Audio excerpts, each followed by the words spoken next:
So today's speaker is Robert Myers, and he is the Director of History Programming for the Historical Society of Michigan.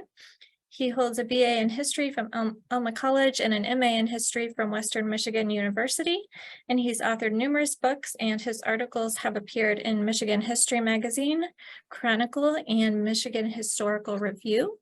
So I'll go ahead and hand it over. All right. Good afternoon, everyone. Thanks for joining us here. Glad to present the program. I have to admit, I've not been down to the Allen County Library before, but Kate and I were just talking about it, and my wife and I both have research projects, so we're planning to go down there and explore the resources. So thank you for joining us. As Kate said, I'm Director of History Programming for the Historical Society of Michigan. We always have to give our disclaimer that a lot of people assume that we're the state of Michigan, the state archives library, the state museum. That's not us. Those are our good friends, but we are a private nonprofit. And so we're not associated with the state government. We don't have collections. We don't have an archives. We don't have exhibits and that sort of thing. So what the heck do we do? Well, we were founded in 1828. We like to claim that we are the oldest cultural organization in Michigan. I think we are. We go back pre-statehood. So what do? Well, we do publications, we do conferences, educational programs, awards, and training and support for local history organizations. So we have a statewide reach, even though we're not a state museum. Primarily, the program today is going to be about our publications, about writing history and what we look for in publications. I'm going to talk a little bit about some of the rest of our organization too. But we have 5 publications that we work with. So yes, our very small editorial staff is very busy. We publish Michigan History Magazine. That's our kind of our flagship magazine. We have it's bi-monthly, a popular history magazine. We have about 18,000 subscribers to that. Then we publish a members magazine, Chronicle. That's quarterly. So it comes out 4 times a year, spring, summer, fall, winter. And that is we have feature articles in that, but we also have a lot of news about what we're doing, about our member organization. So it's a magazine that is also a newsletter in a way. Michigan Historical Review is, we just took that over about a year ago or so, and that is a scholarly journal. Then we published twice a year. And then we have Michigan History Directory, which is simply a listing of all of the organizations in the state that have history collections, whether it's archives, museums, libraries, genealogy societies, or whatever. And then our Historic Michigan Travel Guide. And we publish both of those about 5 times, or about once every 3 years, once every 3 years. The travel guide, as it implies, is a guide to take you around the state to museums, primarily, and historic sites, places that have, or organizations that have a place that you would want to visit as a tourist. All right, a little bit about Michigan History Magazine, our flagship magazine. That started out as a journal in 1917, turned into a magazine format about 60 years later. The state of Michigan published that for a long time, but we took it over in 2009. If you think back to 2009, you might recall the economy was not in the best condition in history, far from it. And the state of Michigan rather abruptly announced that the magazine was losing money and they were going to discontinue publication. We took it over and have published it ever since. So we have a variety of sections of the magazine. I'll be talking primarily about feature articles. We have about 5 or 6 feature articles in each magazine, and then we do a variety of other sections. Focus on Michigan. Profiles, that's about a person, that's about a 2-page article. facts and finds about typically museum artifacts, so few other sections of the magazine. The membership magazine is Chronicle, and that also has feature articles in it. And then, as I said earlier, we also talk about programs and events that we're doing, member news and that sort of thing, a quarterly article. So this came out, was it that summer of 2022, so about a year ago, we had an article about lighting, different types of lighting, steam locomotives, Duke Ellington appearing up in Ishpeming, which is up in the Upper Peninsula of Michigan, and that sort of thing. So we do a few feature articles in that as well. Michigan Historical Review, as a grad school prof of mine put it, the articles are chewy. They are in-depth articles. They are the scholarly, heavily footnoted articles, in-depth. That had been published for a long time by Central Michigan University. We just took over the full publication of that about a year ago, and it's a lot fewer subscribers. It's not a popular magazine. It's a journal, and so if you are into academic articles, this is what you want. So a lot of it goes to libraries, university libraries, that sort of thing. So rather chewy articles. So some of the other things we do before I get into the writing of the articles and so forth, we have conferences. We have 3 conferences every year. The local history conference, which we're gearing up for later this month, that's going to be in the Southeast Michigan area, always is. And then we have 2 conferences that migrate around the state. Our Michigan History Conference, we see our George Armstrong Custer impersonator there. So we have our Michigan History Conference that migrates to different areas in the lower peninsula of Michigan. It's going to be in Roscommon this year, in the center of the mitten, as we term it. And then the Upper Peninsula Conference migrates around the Upper Peninsula of Michigan. It's going to be in Iron Mountain this year. We work with Michigan History Day. That is our young persons program. That is part of National History Day. So yes, there is an Indiana History Day, a California History Day, a Maryland History Day, and so forth. But students around the state do projects. They compete locally at the district level, the state level, and finally the winners at state go on to National History Day, which is out in Maryland.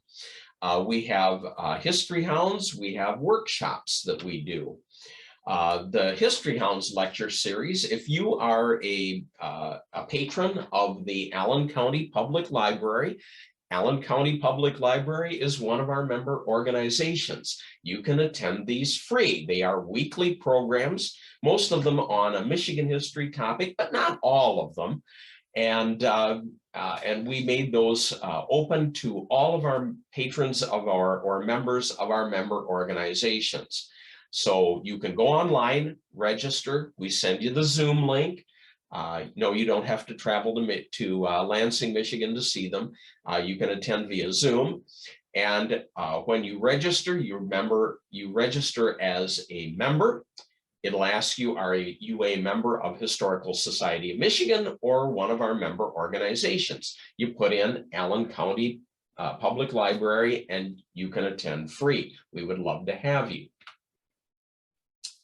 Workshops, we have a series of, I think we're doing 16 of them this year on all different topics, and you can attend those. We offer them all via Zoom, and so there are a variety. Again, you can register online on our website for any of these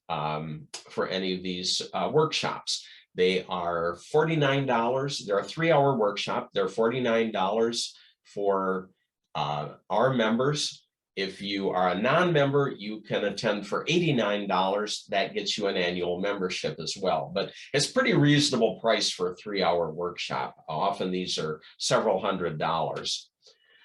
Michigan history, I mentioned that, but I'll come back to it very briefly because you have one in your state. All 50 states are represented, so it could be Indiana History Day, for example.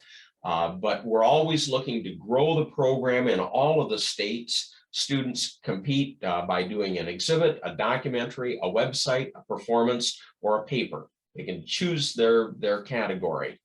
And they do some fabulous things. I have judged them, participated in them as a sponsor and a judge. And I always come away saying, you know, I've got a master's degree in history and I didn't know that.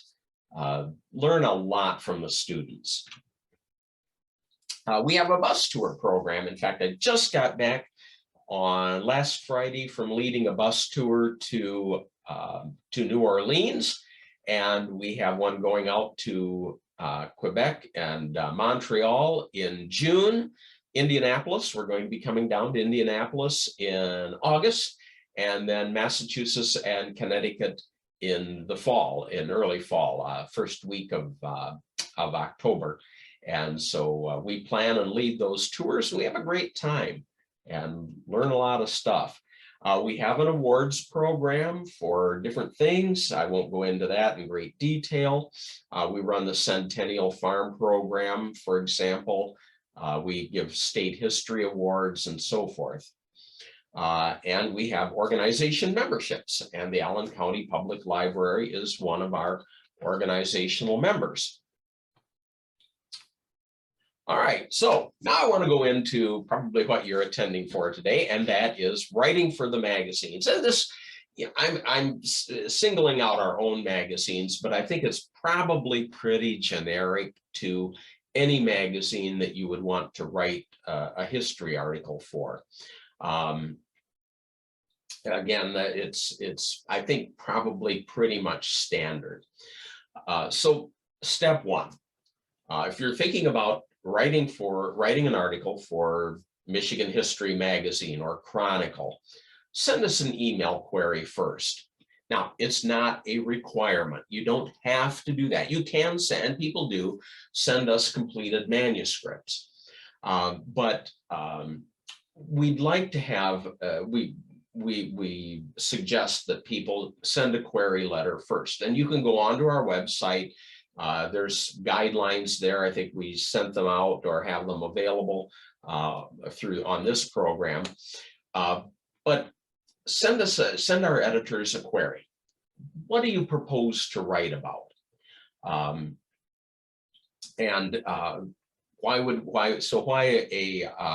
a query?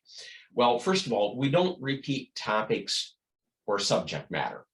So you might be working, spending hours and weeks and years maybe working on a manuscript and find out that we just published something very similar to this 2 years ago, and we're not going to repeat it. You may have a wonderful article. It may be great. Maybe it's an article about a shipwreck in Michigan. And well, we just published a very similar article a year ago, 2 years ago. We're not going to repeat that, and your article is not going to be accepted. Submitting a query like that can save a lot of time and disappointment on your part and on our part. We want to do that. Other reasons that you might, and then, well, let's see, let me go on, let me skip over here. I kind of addressed that. So you send a query, and our editors will take that query, and we have a weekly editorial committee review board. We meet, our staff and a couple of outside people, and we'll look at your query, and we'll sort of give it a thumbs up or a thumbs down. That doesn't happen immediately.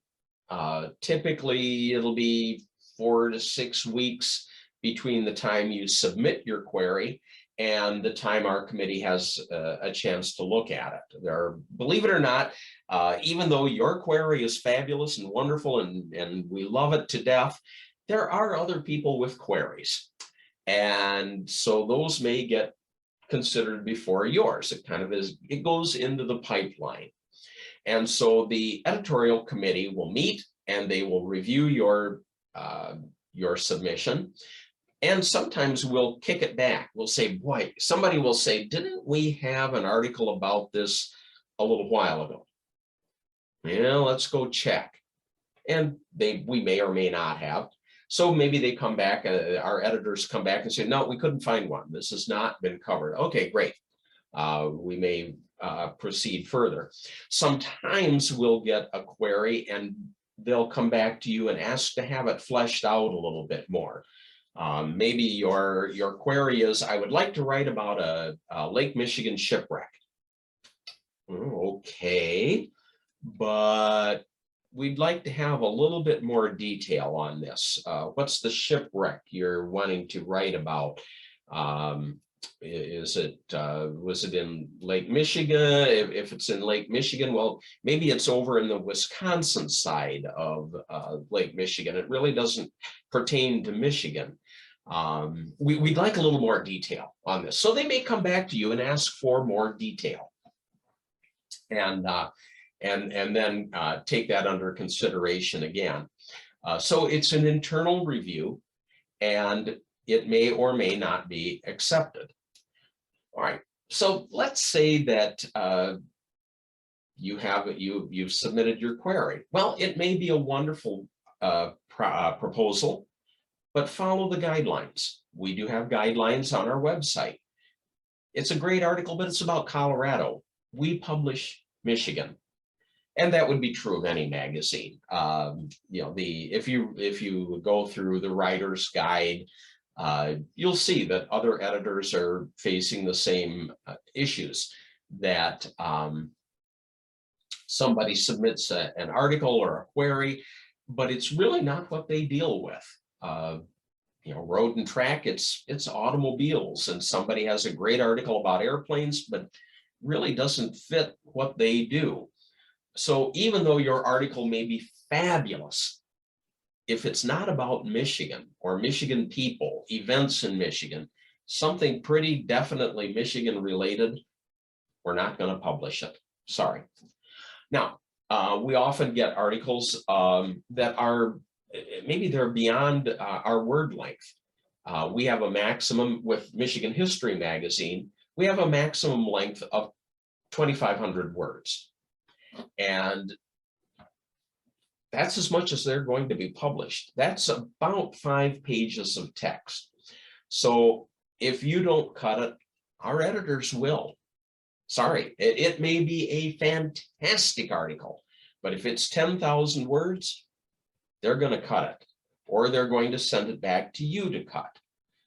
Sometimes they'll do one, sometimes another. Sometimes, you get something that's 2,600 words, 2,700 words. That's okay. They're going to cut it, but they can edit that down. But I've seen article submissions come in and they're 8,000, 9,000 words. And then the question is, well, the rest of the committee will ask the editors, do you want to cut it? Or do you want to send it back to the author? Typically, they'll probably send it back to you. Say, look, you've got to cut it, save us the work. And occasionally we get authors who tell us, sorry, I can't cut it. Well, okay, but we can't publish it at that length. Another thing that we get sometimes is an article that has been published elsewhere. And typically we don't accept an article that has been published elsewhere unless it's some very minor publication. Maybe a small museum ran that article or parts of it in their newsletter, for example. Well, that went out to 200 or 300 people. That's not a deal breaker. But if you come to us with an article and say, we just published this in Smithsonian Magazine, but it's about Michigan. Well, sorry, that went out to readers already. So we're not going to take that. Other magazines might, maybe, I don't know, I can't speak for them, but typically if it's already been published in a fairly wide distribution, we're not going to publish it. Another thing we don't publish, again, follow the guidelines. We don't publish historical fiction, poetry, stories about the supernatural, conjectural stories. So it may be a wonderful piece of historical fiction. Maybe it's about the fur trade at Michilimackinac is told by a viewpoint by a voyageur, but that is fictional. We don't publish that. The supernatural, typically not. I suppose there might be something that would be maybe about how a ghost story became part of local lore or something like that. But typically, no, it's going to be rejected. So again, with any publication you're looking at, find their guidelines. They'll typically have them posted, and see what they will or won't publish, and follow that. They are probably not going to make an exception for you. Primary sources.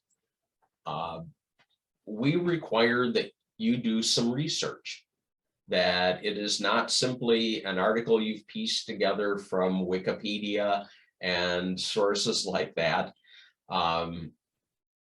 We demand some primary resources, not exclusively, but primary resources. The Allen County Library is a gold mine for that. But the internet too has revolutionized history research, in my opinion. You can do so much now online that it would have been almost impossible just a few years ago.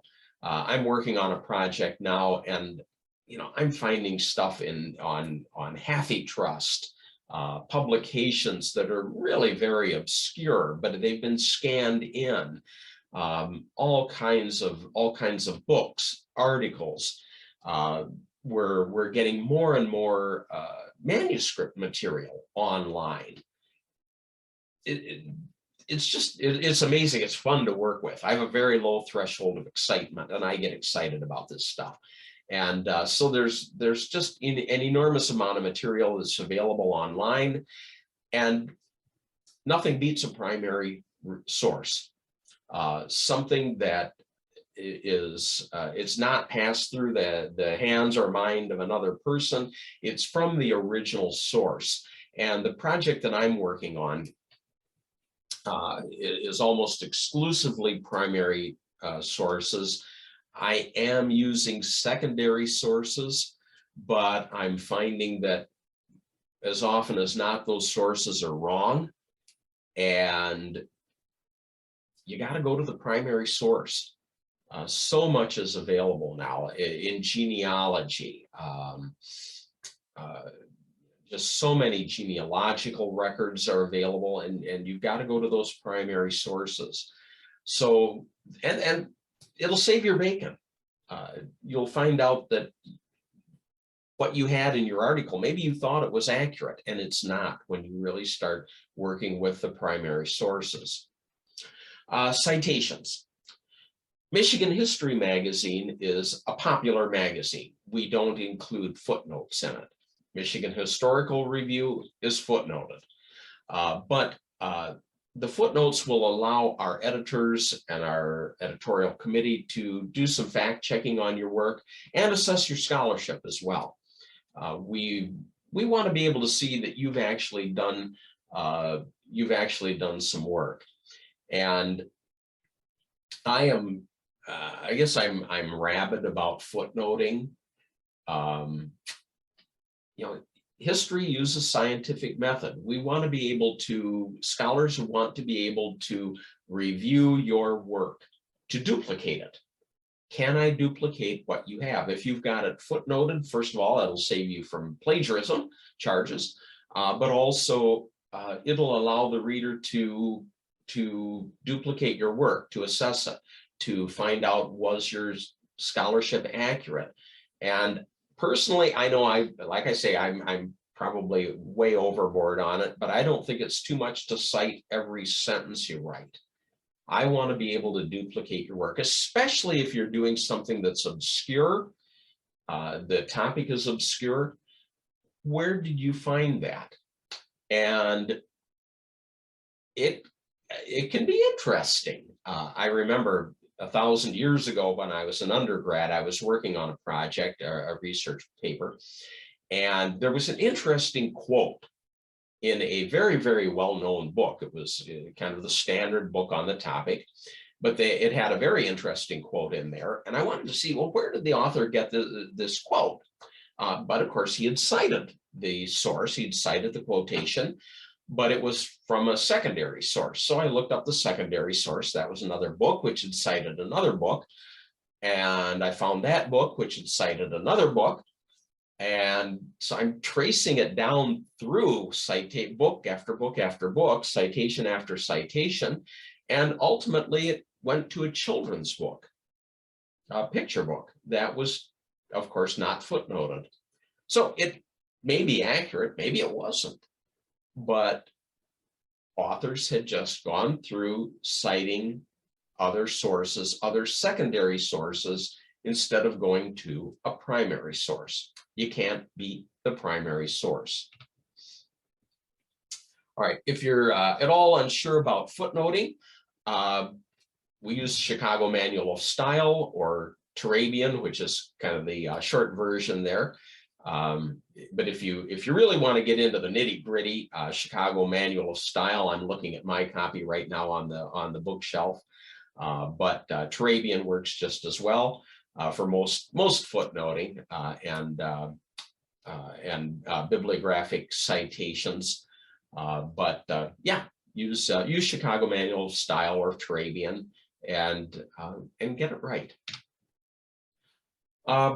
Writing style, stylistic considerations. You do your research now, we're getting into the writing. One of the things I am rabid about also is avoiding passive voice in your article. History articles are very precise. We want the facts. And so you're working with an article, and I just finished one recently, and yeah, it's a chore to get it down to that 2,500 word level. I think I started out with it at about 4,000 words. And it's like, okay, they're not going to accept it at 4,000 words. I got to hack this thing down to 2,500 words, and every word counts. So if you can eliminate the passive voice in your writing, you can get your word count down, and then you can include some of the good stuff.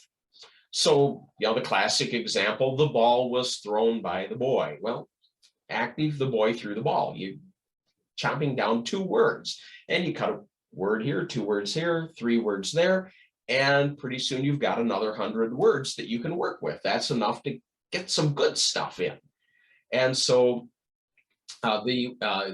eliminating passive voice increases the precision, and it reduces your word count. And the precision is critical. You don't want your readers to be guessing as to what you meant. A letter was written opposing the treaty. Well, who wrote the letter? Was that written by somebody in a position of authority? Was it just Joe Schmo sitting at home on his kitchen table writing a letter to the president? And so we don't know when a letter was written opposing the treaty. Better use active voice. Senator Arthur Vandenberg wrote a letter opposing the treaty. Right? We're adding a couple of words there, but we're making it much more precise for the reader. Now we know who wrote the letter. It's active voice. So keep it in the active voice. Identifying passive voice, well, grad school prof that I had said, eliminate the is words. You call them the is words. Is, are, was, were. And if you work at it, I found that the is words will just jump out on you, on the page. So as you're writing and you come across an is word, is, are, was, were, those jump out and then you can kill them. Eliminate those.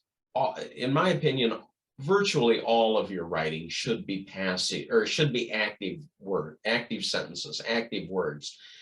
It'll make your writing better, and it will make it more precise. And typically, you can chop out a lot of your word count and get it down to that 2,000 word or 2,500 word or 3,000 word limit that the editors have. And you'll be able to include more things, more good things in your article. Another stylistic thing, start out with a bang. Your writing should start with a sentence, a paragraph, whatever, that captures the audience's attention. We kind of live in a world of instant gratification. If your article doesn't start out with some kind of a snappy beginning, and there are all kinds of examples, you can Google them online.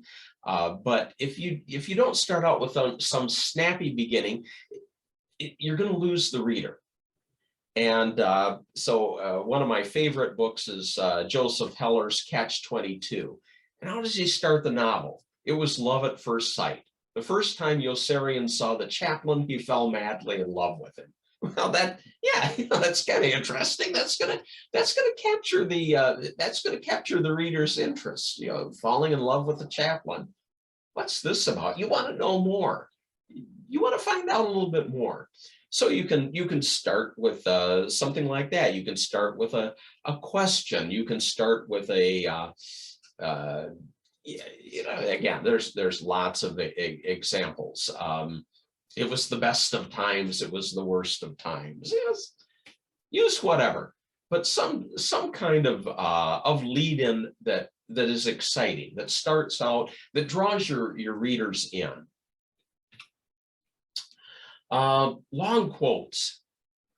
I've seen these a lot of times, where an author will include a lot of long quotations in an article, and my opinion, they usually they almost never are necessary.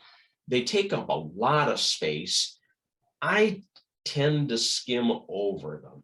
I don't read long quotes. Your readers want to read what you write, not what you're including to fill up space that somebody else wrote. But there are times when you need to use it.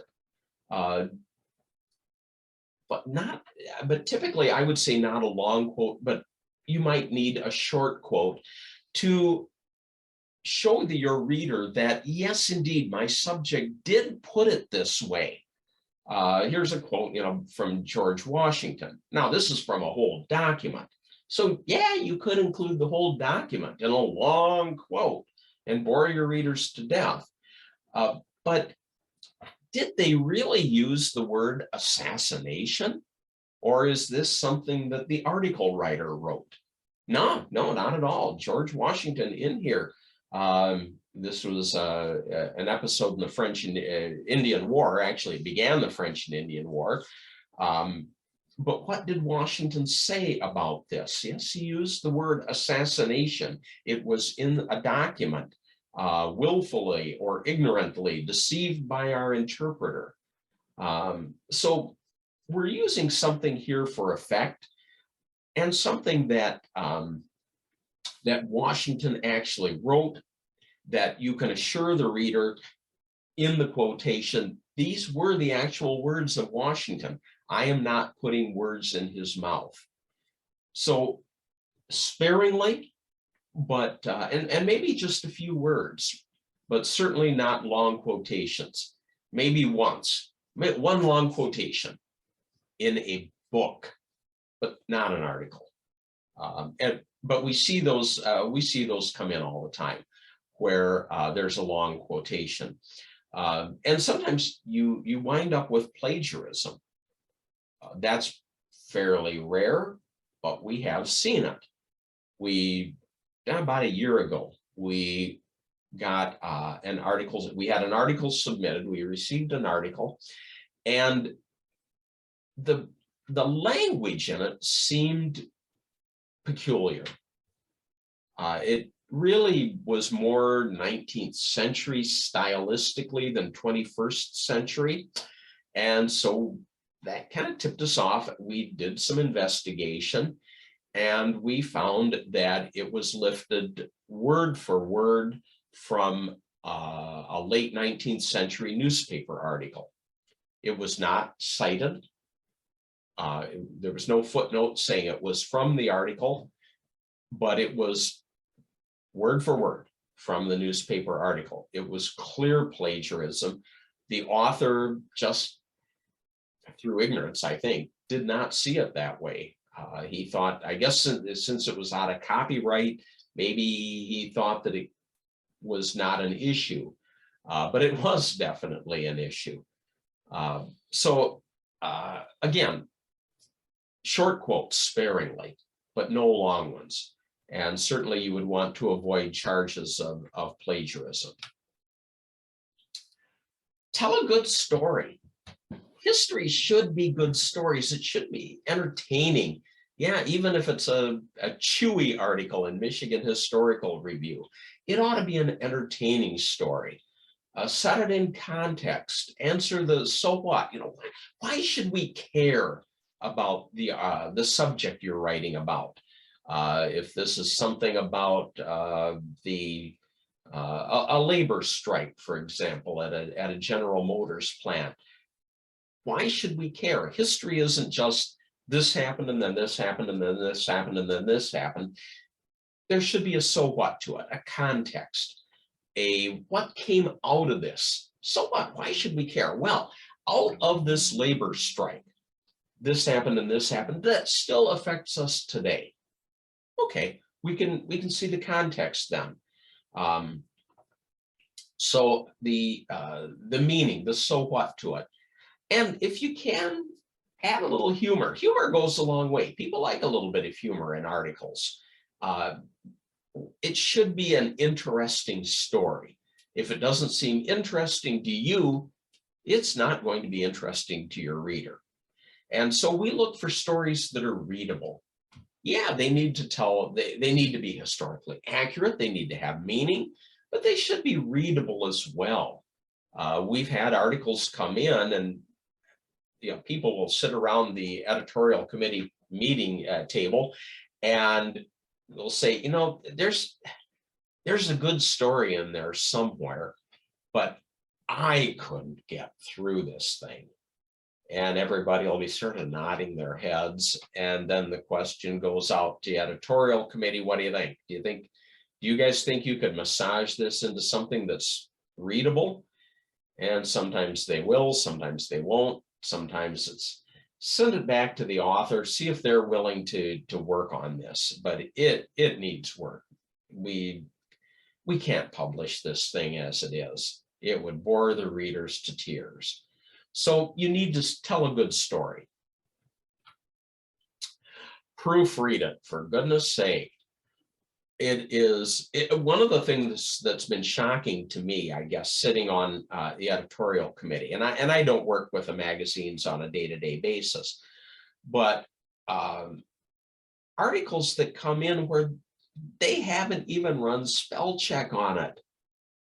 Come on, we've got computers, run spell check, for goodness sake. Misspelled words, grammatical errors. Boy, it's a little bit shocking. And it isn't just magazine articles, and you may have noticed it too, in books and so forth.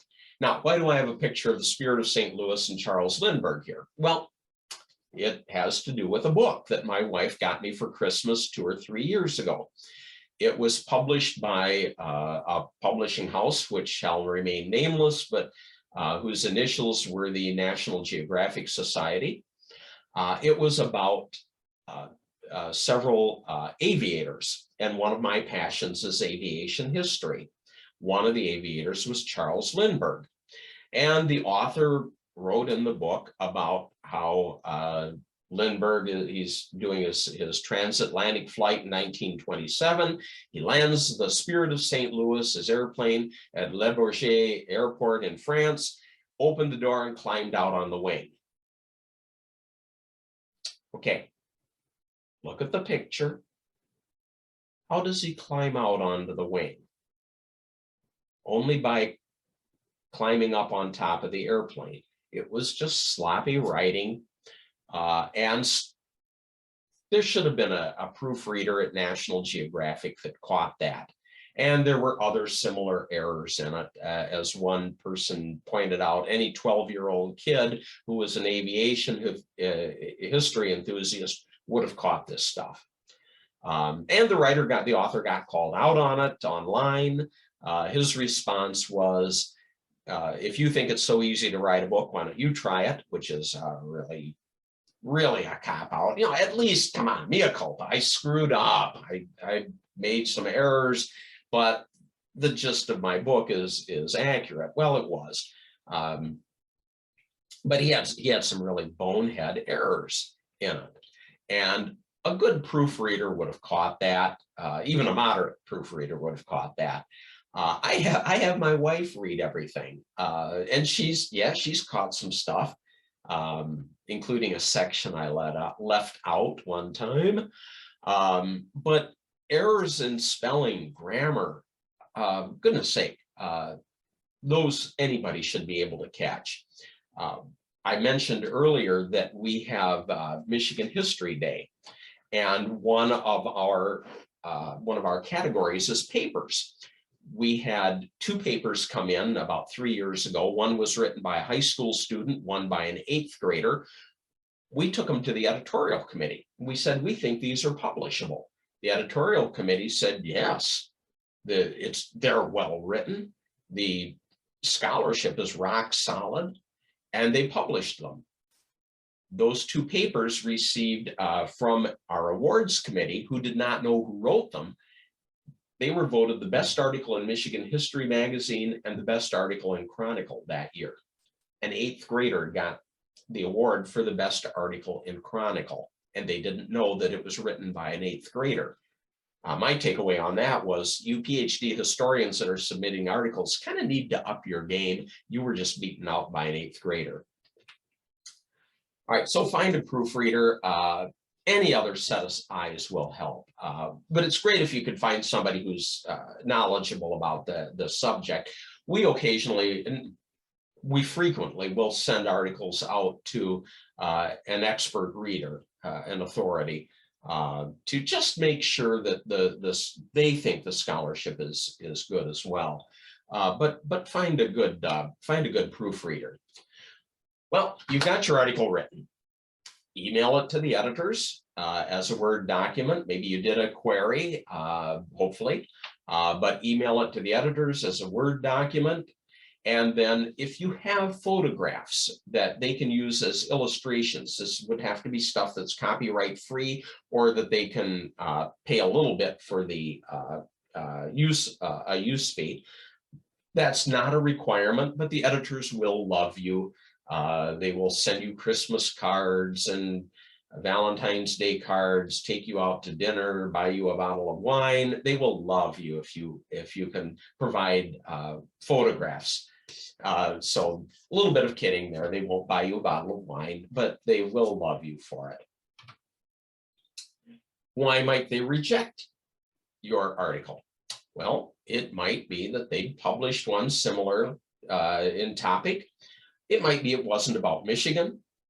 It might be that the scholarship is not good. There were some of these bonehead errors in it, and that calls into question the whole thing. How well researched really is this? And it may be poorly written. We've received a couple that they were, and not, yeah, they were by people who should have been good writers. And we turned to the editors and said, what do you think? Can you make anything out of this? Said, yeah, it's not worth it. You know, we can only massage it so much. And so it gets rejected for that reason. Right, but it's approved. The manuscript has been approved. You get a letter from the editor, or an email, I think probably now, an email from the editor saying, congratulations, your article has been accepted. It may take it a year to appear in print. The editors will change it. They will make corrections. They may cut it some. No, they won't destroy it. Yes, they will improve it. They do that to my articles too. And I just have to grin and bear it and say, yeah, okay, you changed it. You know, it's really a lot better now. Yeah, gotta admit. They will send it back to you for your approval.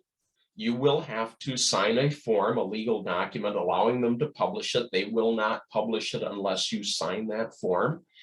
And please, if you're working with the editors of any magazine, be prompt. Don't sit on the forms for weeks.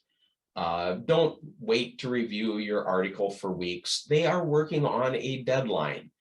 And they are going to be working with several authors on any issue of the magazine. And it's just torture for them when they've got this article slated, it's going into the magazine, and they can't publish it until you sign off on it. And there you sit, you're going to get around to it one of these days. They're going to press. They can't wait forever. And yes, they will pull your article and replace it if you won't sign off on things. So be prompt with them. They're working under a deadline. They have a lot of pressure, and they need you to be prompt. The editors and the layout people, we actually freelance most of or a lot of our layout, but they'll do the layout on the finished article. And this is what it's going to look like. This is an article that they printed of mine a couple of years ago, published of mine a couple of years ago. It was about Model T jokes. It was kind of like elephant jokes and knock-knock jokes. There was a Model T joke craze. And so I wrote the article, hacked it down to 2,500 words. It probably should have been hacked down to 500 words, but you know, but hacked it down to 2,500 words. Then they edited it. I provided them with a lot of copyright-free illustrations that they could use, so they liked that. And they did the layout, and this was the final product, the first page of it. And it got about 5 pages in the magazine. That was a feature story. That's as much as you're going to get. Sorry, other people have articles too. And this on the right here now, this is kind of what I just went into what they were working with. So they had, you won't see this as an author, but they're coming up with the must, and that's the seal we have here. We have a sponsor seal for some of our articles. So they say, all right, must. There may be photographs that you provided, and those will be a must because, oh, this is a great photograph. Got to use this one. That's a must. And then there's some other photographs they might put in. They might say use those if you can, but it's not a must. And then they told the layout person, definitely open to any of your wonderful ideas. But perhaps one of the color images of the Model T, they like to use some color images. This is a popular magazine after all. And so that's what they'll be working with. And when it comes out, fame and fortune are yours. The author's payment can be as much as $300 for a feature article. That probably comes out to about 10 cents an hour for your time and researching and writing it. No, you will not get rich. But you do get 6 complimentary copies of the magazine, a $300 check, or as much as $300. Undying fame. You will be the toast of the town, talked about at cocktail parties, invited to cocktail parties with high society because you are a published author. Yay!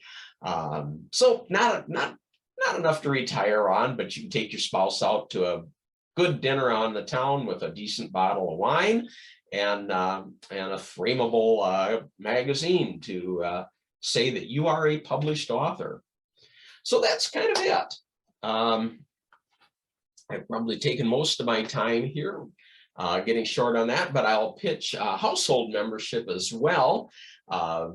We do have benefits like our weekly History Hounds lecture series. Again, if you're a patron of the Allen County Public Library, the library is one of our organizational members. You can attend free. However, we record a lot of the History Hounds programs, about 95% of them, and those are only available to members. So you have to be a member, an individual member. But the live programs you can watch absolutely free, and we would love to have you. You get discounts on a lot of things, email updates and so forth. So if you'd like to get Chronicle, Michigan History Magazine, that's a household membership, and that's $39.95. However, you can use a coupon code. What is the coupon code, you might ask? It is Bob, B-O-B, capital letters, you know, my first name there, Bob Myers, but just use B-O-B as a coupon code, and that gets you $5 off either a subscription to Michigan History Magazine or a member or a membership. Or an enhanced household membership if you want to get Michigan Historical Review as well. So you can get $5 off. Why do you get $5 off for using Bob as a coupon code? Well, that's because our staff here at Historical Society of Michigan says that anybody that sits through one of your programs deserves to get $5 off. They need to get something for the agony of sitting through that.